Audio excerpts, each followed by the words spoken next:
সর্বপ্রথম তোমাকে অঙ্কের বেসিকটা শক্ত করতে হবে। যদি তুমি বেসিক শক্ত করতে চাও তাহলে তোমাকে বীজগণিতের এই বিষয়গুলো অবশ্যই জানা লাগবে। তো বীজগাণিতিক এই রাশির যোগ বিয়োগ কিভাবে করতে হয়, কিভাবে করা যায় এবং নিয়মটা কি, এইটা হচ্ছে তোমাদের অঙ্কের বেসিক। তো বীজগণিত শিখতে গেলে তোমাকে অবশ্যই এই বেসিকগুলো অবশ্যই জানতে হবে। তো এখানে দেখো, আমি বীজগণিতীয় রাশির যোগ বিয়োগ আজকে শিখাবো। তো এইটাতে তোমাকে সর্বপ্রথম জানতে হবে যে সদৃশ পদ। সদৃশ পদ মানে হচ্ছে দেখতে একই রকম ওই পদগুলো আমাকে চিনতে হবে। কিভাবে দেখো তো, মনে করো এখানে এক্স রয়েছে, তাহলে এখানে 5x, এখানে 4x, 3x, এগুলো সবই হচ্ছে x x x x x, তাই না? X x x x x, এর আগা দিয়ে কী আছে এটা পরের ব্যাপার, কিন্তু এটা হচ্ছে আমার এক্স এক্স এক্স, তাহলে এটা সদৃশ্যে আছে এক্স এক্স এক্স। এবার দেখো এখানে x square, 3x square minus 4x square, তো x square x square x square মিলা আছে, তাহলে এক্স স্কোয়ার হচ্ছে এখানে সদৃশ পদ। এই সদৃশ পদ আমাকে চিনতে হবে। মনে করো X Y Z minus 5xyz plus xyz, এগুলো হচ্ছে xyz xyz xyz, এর আগা দিয়ে যতই থাকুক না কেন আমরা মনে রাখবো যে xyz xyz xyz এটা হচ্ছে সদৃশ পদ, দেখতে হচ্ছে একই রকম। তাহলে এগুলো আমরা সদৃশ পদ বুঝেছি। দেখুন এক্স ওয়াই, 3xy, 2xy, এইগুলো হচ্ছে কি একই xy। তাহলে আগা দিকে যেটাই থাকুক, তো এটা হচ্ছে xy হচ্ছে সদৃশ পদ। এভাবে আমাকে সদৃশ পদগুলা চিনতে হবে। তো সদৃশ পদ যদি আমরা চিনতে পারি তাহলে কিন্তু আমাদের অঙ্ক কিন্তু সহজ হয়ে যাবে। তো আমরা সর্বপ্রথম সদৃশ পদ আমাকে চিনতে হবে। তো সদৃশ পদ চিনার পরে আমাকে একটা জিনিস চিনতে হবে যে কি জমা খরচ। প্লাস মানে হচ্ছে জমা, প্লাস মানে জমা, আর মাইনাস মানে হচ্ছে খরচ। বীজগণিতের ভাষায় এটাকে বলা হয় প্লাস আর এটাকে বলা হয় মাইনাস। বীজগণিতের ভাষায় এটাকে বলা হয় জমা, এটাকে বলা হয় খরচ। তো এটা তোমাকে আগে শিখতে হবে। তো সদৃশ পদ আমরা সকলে চিনলাম। তো তোমরা আমাকে কমেন্টে এটা জানাবা যে 5x²y এটার দুটা তোমরা সদৃশ পদ লিখবা, সদৃশ পদ লিখবা, সদৃশ পদ দুইটা তোমরা লিখবা, আমাকে কমেন্টে জানাবা। এবার এটার সদৃশ পদ দুইটা লিখবা তোমরা, 2xy², এটার সদৃশ পদ দুটা কী আছে এটা তোমরা কমেন্টে জানাবা। এই দুইটা পদের সদৃশ কী হবে, দুইটা পদ দেখাবা, এটার সদৃশ দুইটা পদ তোমরা দেখাবা কমেন্টে। তো জমা মানে হচ্ছে প্লাস, মাইনাস মানে খরচ। এবার আমরা সদৃশ পদ চিনেছি, এবার জমা খরচ আমরা চিনতে পারলাম। এবার আমরা প্লাস মাইনাস এখানে করবো। এখানে আমাকে একটা যোগ দিয়েছে, যোগটা আমরা দেখতে পাচ্ছি যে 5x + 6y - 3x - 2y + z, এটা হচ্ছে একটা যোগ, বীজগাণিতিক যোগ, যেহেতু এক্স ওয়াই জেড এগুলো চলক আছে। তো এগুলোকে আমাকে করতে গেলে দেখো এখানে রয়েছে 5x, এখানে রয়েছে 3x, তাহলে এক্স এক্স এটা হচ্ছে সদৃশ পদ। তো সদৃশ পদের নিয়মটা হচ্ছে যে সদৃশ পদ আমরা চিনলাম আগে রাশির ভিতরে। তো সদৃশ পদ চিনার পরে আমাকে দেখো তো এখানে সামনে কিছু না থাকলে থাকে কি প্লাস, আর এখানে কি আছে মাইনাস, তাহলে জমা, তাহলে এখানে জমা হচ্ছে 5টা এক্স। আমি প্লাস মানে জমা, এটা আমি আগে শিখেছি।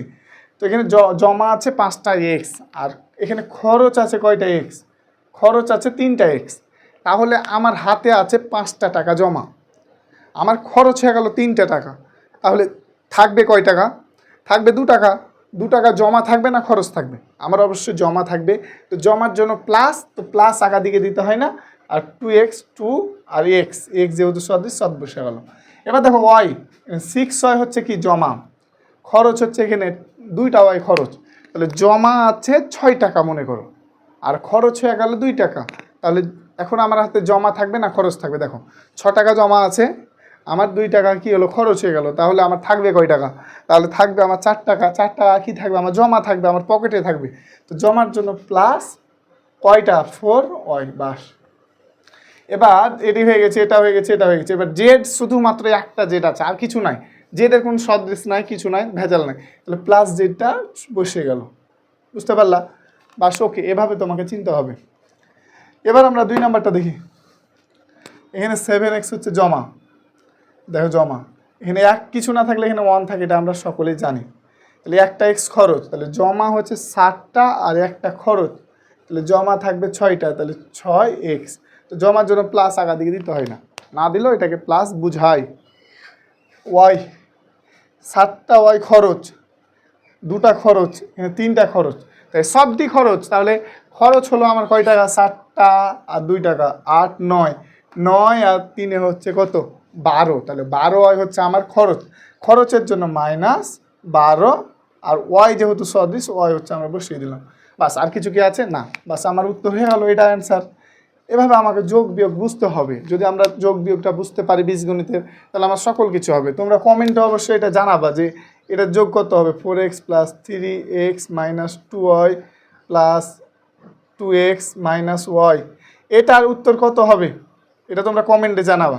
যোগ বিয়োগ করে কি হবে উত্তর। আর একটা জানাবা তোমরা যে 5y - 2z - 3y + 5y। এবার এটা তোমরা, এটার উত্তর কী হবে এটাও তোমরা কমেন্টে জানাবা। এই দুটো হচ্ছে কমেন্টে তোমরা জানাবা, কমেন্টে জানাবা উত্তরটা কি হবে এটার। তো এবার দেখো বিয়োগ আমরা করি। বিয়োগ বলেছে যে এটা থেকে এত বিয়োগ করো। তো আমরা একটা জিনিস মনে রাখবো, অঙ্কের ভাষা, থেকে মানে হচ্ছে বিয়োগ, থেকে মানে কি? বিয়োগ। আর সাথে মানে যোগ, সাথে মানে হচ্ছে যোগ, থেকে মানে বিয়োগ, সাথে মানে যোগ, এটা আমাকে মনে রাখতে হবে। তারপরে বিয়োগ বলেছে, তো এটা থেকে এটা বিয়োগ, তো এটা যেহেতু আছে এটা আগে আমি লিখবো 2x + 3y - 5, থেকে মানে কি? বিয়োগ। আর যদি এখানে বিয়োগ দেওয়া হয় তাহলে এর আগে দিয়ে এটাকে ঘেরতে হয় প্রথম বন্ধনী দ্বারা। 7x - 2y + 3 সমানের নিচে আমরা সমান দিব 2x + 3y - 5 যা আছে তা। এবার যদি মাইনাস এখানে থাকে আগা দিকে, তাহলে পুরোটা ব্র্যাকেটের এখানে সাইন চেঞ্জ হয়ে যায়। আর সাইন চেঞ্জ মানে হচ্ছে প্লাস থাকলে মাইনাস, মাইনাস থাকলে প্লাস।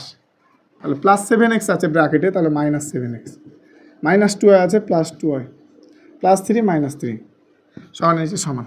এবার সদৃশ পদ আমরা দেখব।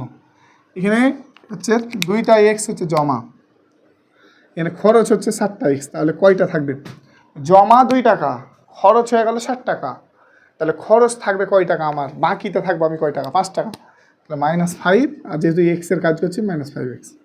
এবার ওয়াই আসি, এখানে 3টা হয় জমা, এখানে 2টা হয় জমা, তাহলে 3 আর 2 কত? 5, তাহলে জমা হচ্ছে 5টা হয়। এবারে এখানে আছি কনস্ট্যান্ট, -5 টাকা খরচ, আরও -3 টাকা খরচ, তাহলে খরচ হচ্ছে -8 টাকা। বাস, এটা অ্যান্সার। ওকে, এভাবে আমাকে মেলাতে হবে। এগুলা বেসিক, এগুলো আমাকে অবশ্যই জানতে হবে, এগুলো পরীক্ষাতে আসে, এগুলা নিয়েই কিন্তু অঙ্ক। যদি তুমি এগুলা না পারো তাহলে কি তোমার হবে? এগুলো অবশ্যই তোমাকে শিখতে হবে, বেসিক জিনিস। তো এবার বিয়োগ আসে এটা, তাহলে সমান নিচে সমান দিই আগে -x - y - z বিয়োগ এটা বলেছে, তাহলে থেকে মানে বিয়োগ -2x - 2y + z সমান নিচে সমান -x - y - z বিয়োগ থাকলে এটা সাইন চেঞ্জ, -2x তাহলে +2x + 2y - z সমানের নিচে সমান।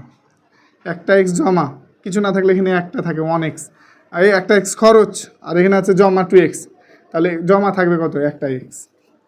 -y হচ্ছে খরচ, আর দুটা জমা, তাহলে জমা থাকবে একটা। -z খরচ, আরও খরচ, তাহলে 2টা খরচ, -2z অ্যান্সার। এটা হচ্ছে অ্যান্সার। বাস, এভাবে আমাকে কিন্তু অঙ্ক মিলাতে হবে। অঙ্ককে যদি আমি মিলাতে না পারি তাহলে কিন্তু আমার মন ভালো থাকবে না। তো তোমাকে পরিশ্রম করতে হবে, তোমাকে চেষ্টা করে যেতে হবে।